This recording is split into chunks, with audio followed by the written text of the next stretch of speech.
बाल बच्चे को यही मिट्टी में विलीन कर देंगे, लेकिन ऐसा अन्याय नहीं होने देंगे। अपने आने वाली पीढ़ियों से गाली नहीं सुनेंगे हम।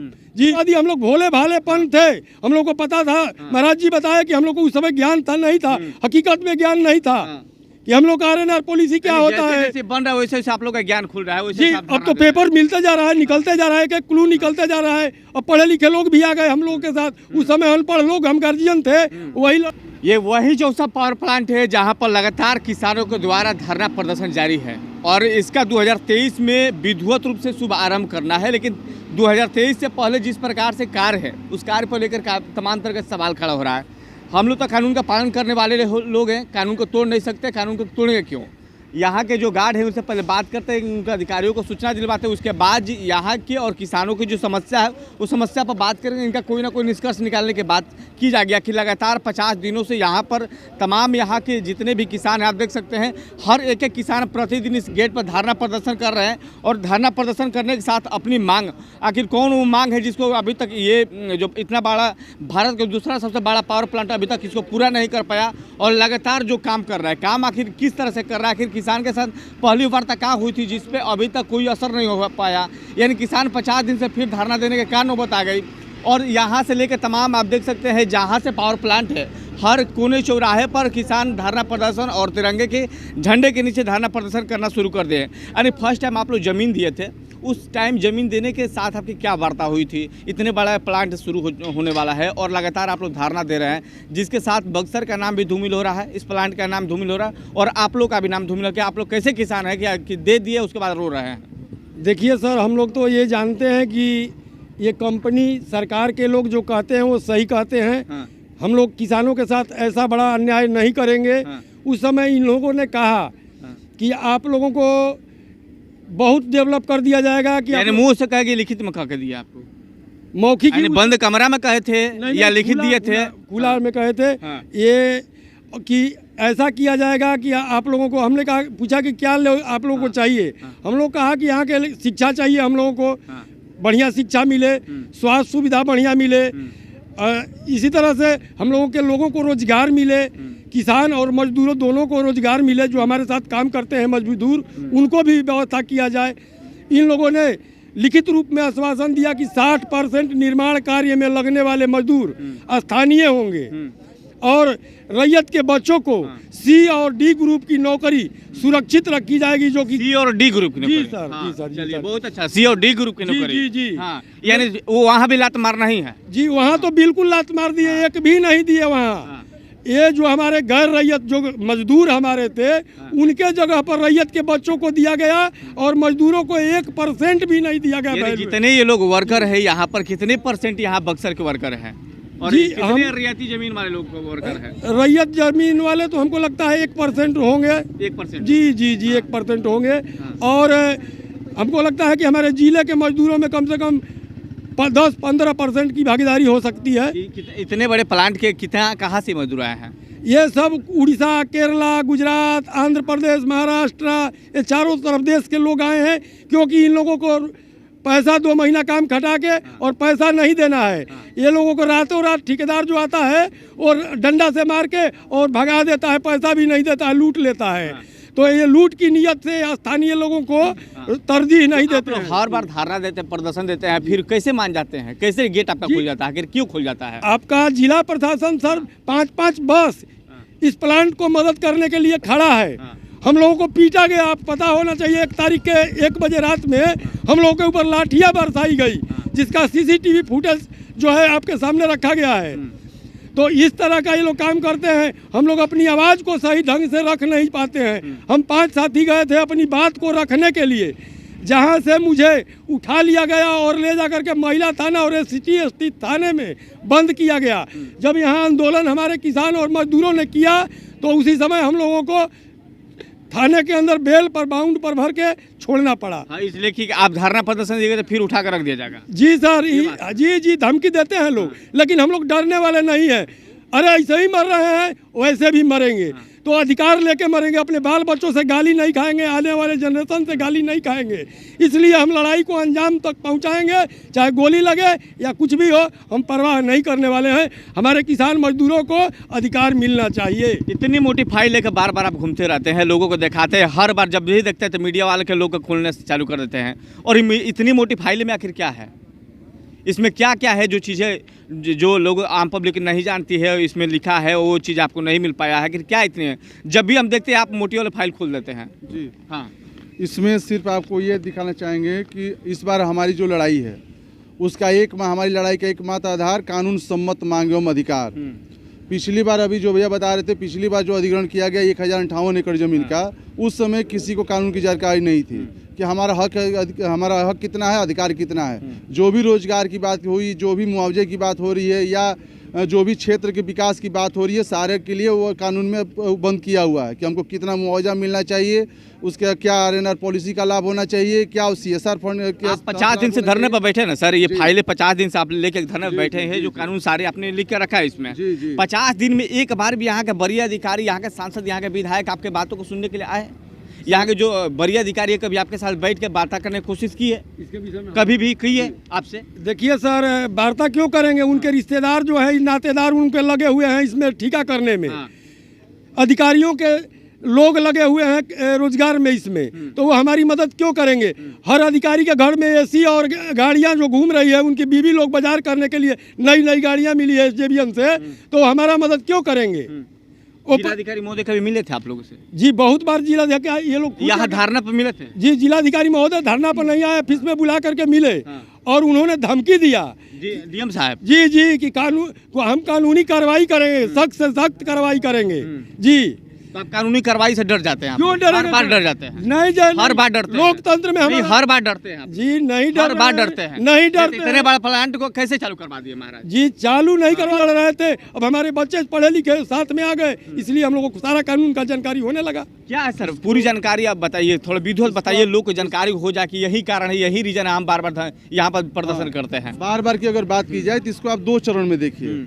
एक चरण वो है जिसमें कि 1058 एकड़ का जमीन पहले ही अधिकृत की जा चुकी है, उसमें भी तमाम अनियमितताएं हैं जो कि आज प्रकाशित है, और ये मैं खुद नहीं बोला हूँ या मैं कोई वकील के माध्यम से नहीं बोला हूँ। इसके लिए सीएजी का रिपोर्ट प्रकाशित हुआ है, वो सीएजी का रिपोर्ट भी हमारे हाथ में है और उसका एक न्यूज़पेपर कटिंग भी मिला था, उसके आधार पर भी है। उसके बाद इनका जो त्रैमासिक पत्रिका छपती है उसमें भी कुछ एविडेंस है, जो जारी कड़ियों को मिलाने के बाद ये पता चला कि इसमें बहुत सारी अनियमितताएं की। अभी आपके पास उसका एविडेंस क्या है? जी अभी थोड़ा उसका एविडेंस दिखा दीजिए जो आप बता रहे हैं, ये पत्रिका में है और ये आपने जो मांग किया था उसमें मिला है, उस रिपोर्ट के आधार पर आपको मिला है, ऐसा क्या चीज़ है जो थोड़ा दिखा दीजिए, लोगों को भी जानकारी हो, लोगों की जानकारी होना चाहिए, तभी आपके साथ लोग खड़े होंगे कि आपके साथ अन्याय हो रहा है। बिल्कुल, और आप लड़ाई लड़ रहे हैं।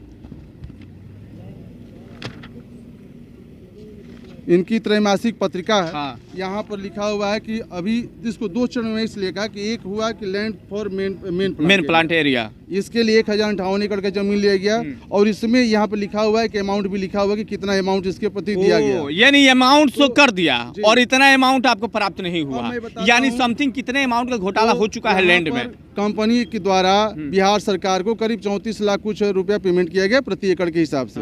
ये जो आंकड़ा है इसके हिसाब से मैं सिंपल एज ए लेमैन में बात कर रहा हूँ तो, और हमको मिला है 28,32,000 रुपया।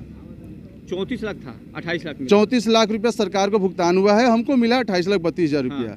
हमने जब एक्ट का अध्ययन किया या सीएजी का रिपोर्ट जो हमारे पास आया है वो मैं भी आपको दिखाता हूँ, उसका रिपोर्ट। गार्ड साहब बुलवा लीजिए, नहीं तो अंदर आएंगे तो फिर दिक्कत होगा, उनका बुलवा लीजिए, 5 मिनट के अंदर बुलवा लीजिए। अभी मैं जिस सीएजी रिपोर्ट की बात कर रहा हूँ वो यहाँ पर है। इसमें अभी देखते देखते बक्सर सहित कई में अनियमितताएं पाई गई और ठगी की गई है। तो इसके आधार पर भी हमने जब 873 करोड़ की ठगी, जी ये 873 करोड़ है, बक्सर नालंदा सहित दोनों में। हाँ, तो इसकी जब हमने तहकीकात करना स्टार्ट किया और उसका संयुक्त हमारे पास आज रिपोर्ट भी है, कैग का रिपोर्ट है, उसमें जिसमें स्पष्ट तौर पर यह अनुशंसा महालेखाकार ने की है बिहार सरकार से कि बिहार सरकार एक जांच गठित करे और जिला भोजन पदाधिकारी बक्सर के विरुद्ध उचित कार्रवाई करे। ये रिपोर्ट कहता है। इसी में कहना है कि जो एक नया एक्ट लागू हुआ तो 1/1/14 को जो रेट लागू था उस रेट के हिसाब से मुआवजा देना चाहिए, जो नहीं दिया गया इसके वजह से भी रियायतों को नुकसान हुआ। साथ में चूंकि आपाती का अधिग्रहण के रूप में लिया गया था तो 75% कुल मुआवजा राशि पर देना था। हमारे कैलकुलेशन जो हमने गणित किया उसमें हमको ये लगा कि करीब 63 लाख रुपया प्रति एकड़ मिलना चाहिए था, जो कि कंपनी ने भुगतान किया 34 लाख कुछ, हम लोगों को मिला 28,32,000 रुपया। भैया सिंपल सी बात है कि एसजीबीएन अधिकारियों के बीवी बाल बच्चों पर खर्च किया जाता है और बक्सर के तमाम अधिकारी के घर दरवाजे बिल्डिंग और एक से एक एसी और एक से एक बड़ी बड़ी गाड़ी आपको दिखने को मिलेगी, लेकिन वो नहीं मिल पाया है। आप बक्सर में जाइएगा तमाम जगहों पर उस फंड का दिखाया गया है, कम्बल दिखाया गया, क्या क्या तमाम चीज़ें दिखाई जा रही है, बिल्डिंग बनाई जा रहा है, भवन बनाया जा रहा है, लोगों को दिखाया जा रहा है, लेकिन आप लोगों के पास उसका कोई फंड तक नहीं जा पाया है।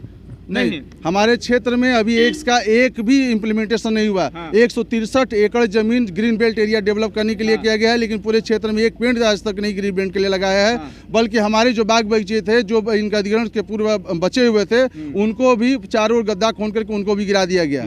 अब इसको मैं 2 चरण में इसलिए बात होता है, एक तो हो गया पुराना मैटर, अभी जो करंट में जो इस पर विवाद चल रहा है भू अर्जन का, इसमें तत्काल में water pipeline, railway corridor, main gate area और रेल बब एरिया के लिए जमीन ली जा रही है। इसमें बिना मुआवजा भुगतान किए और तमाम जितनी प्रक्रियाएं होनी चाहिए भू अर्जन पर, उसका विधिवत मैंने उसका डीएम साहब को, जिलाधिकारी महोदय को भी मैंने दिया है। उस सारी प्रक्रियाओं को दत्ता बनाते हुए, सारे प्रक्रियाओं को उल्लंघन करते हुए भूमि अधिग्रहण का जबरन प्रयास किया जा रहा है लोगों को कब्जा करने का। न हमने पैसा लिया, न हमको आपका मुआवजा निर्धारण सही लगा, हमने आपत्तियां की, उन आपत्तियों का भी आपने निराकरण नहीं किया। आपका पदाधिकारी एसडीएम महोदय आकर के हमसे वार्ता करने का प्रयास किया, हमने वार्ता भी किया, हम गए, उनको मांग पत्र भी अपना दिए, अपना ज्ञापन सौंपे हम विगत 25 तारीख को पिछले महीने, लेकिन उस पर कुछ लिखित हमको आश्वासन देते हैं, इससे पहले ही आप बलपूर्वक हमारी जमीनों पर कब्जा करने का क्यों प्रयास कर रहे हैं। हम बार बार इसका प्रयास कर रहे हैं और धारा 38 का सीरियस से सारे धाराओं का उल्लंघन किया जा रहा है। हम जी, तो आप समझ रहे हैं कि जिस तरह से लगातार 50 दिनों से धरना प्रदर्शन हो रहा है, उसके बावजूद यहाँ ना कुछ देखने वाला ना कुछ सुनने वाला है और जबरदस्ती आपके साथ करने का लास्ट वाला हाईलाइट और आप पढ़ लीजिए यहाँ का। जी जी, ये थोड़ा जूम करके इनको दिखा दीजिए, पढ़ने की कोई आवश्यकता नहीं, थोड़ा जूम करके दिखाइए, लोग देख लेंगे जरूर। ये चीज़ें होता है और यहाँ के लोग कहते हैं ना कि एसजीबीएन जो है दुधारू गाय है, बड़े बड़े अधिकारी और बड़े बड़े नेताओं के घर में एसी कूलर लगाने का काम करता है। SC ST का जो जमीन लिया कह करके कि 3 डिसमिल 5 डिसमिल जो उन लोगों को बनबस्ती मिला था रहने के लिए, घर बनाने के लिए, वो भी जमीन अर्जित किया अर्जेंट क्लॉज में, जिसमें कि उसको जमीन समेत घर बना करके देना है। आज तक से नहीं दिया, 10 साल होने जा रहा है, जो कि तुरंत अधिग्रहण है कि मिल जाएगा। अब तो सर सरकार की नीति के अनुसार हमको नहीं लग रहा है, विश्वास तो इस कंपनी से टूट ही चुका है। जी, तो वहीं होगा नोएडा वाला हाल, दिल्ली वाला हाल के 50 दिन से पड़े हैं और आजीवन पड़े रहेंगे। जी जी, पड़े नहीं रहेंगे, वहाँ जीते लोग नोएडा में, हम भी जीतेंगे, जीत के रहेंगे, मानेंगे नहीं। ये तो जीत हमारी होगी और नहीं नैनों के तरह बंद करके भी ये चलेगी नहीं, धुआं नहीं निकलेगा इसका। हाँ, ये गारंटी है। ये नरेंद्र मोदी भी सुन ले कि यहाँ से हम लोग चलने नहीं देंगे और नीतीश कुमार भी सुन ले। जी, हम लोग पूरे अपने सारा अधिकार लेके ही रहेंगे। जी, थोड़ा जहाँ 5-10 मिनट पहले से इन लोग से बात किए थे कि भाई उनको बुलाया है कि नहीं, बुला दिए हैं। गार्ड साहब कहाँ हैं? आप हैं साहब? आपके सीओ साहब से थोड़ा मिलना था। सीओ साहब से मिलने के लिए एसजेबीएन में वहाँ बैठे होते हैं एक आदमी। हम एसजेबीएन से नहीं है। हाँ, किस से? LNT से है। तो LNT वाले लोगों से कुछ जानकारी हमको मिल जाएगी, आपके द्वारा कुछ मिल जाएगी। आप रहने वाले कहाँ से हैं? हम तो रहने वाले बिहिया थाना से हैं। बिहिया थाना से। क्या करते हैं आप? सिक्योरिटी सुपरवाइजर हैं। यहाँ आपके सुपरवाइजर किस सिक्योरिटी कंपनी का? स्वान क्रू प्राइवेट लिमिटेड। कौन? स्वान क्रू प्राइवेट लिमिटेड। कितने वर्कर हैं आपके? वर्कर हमारे पास अभी लगभग 35 के आसपास। 35 है। कितने बक्सर के उसमें? सब बाहर के हैं, एक भी बक्सर का नहीं है। क्योंकि हमें प्रशासनिक द्वारा बताया गया था हर एजेंसी में लोकल को लेना है, लेकिन सिक्योरिटी में बाहर का। यहाँ का जो लिखित मिला उसमें यही लागू है?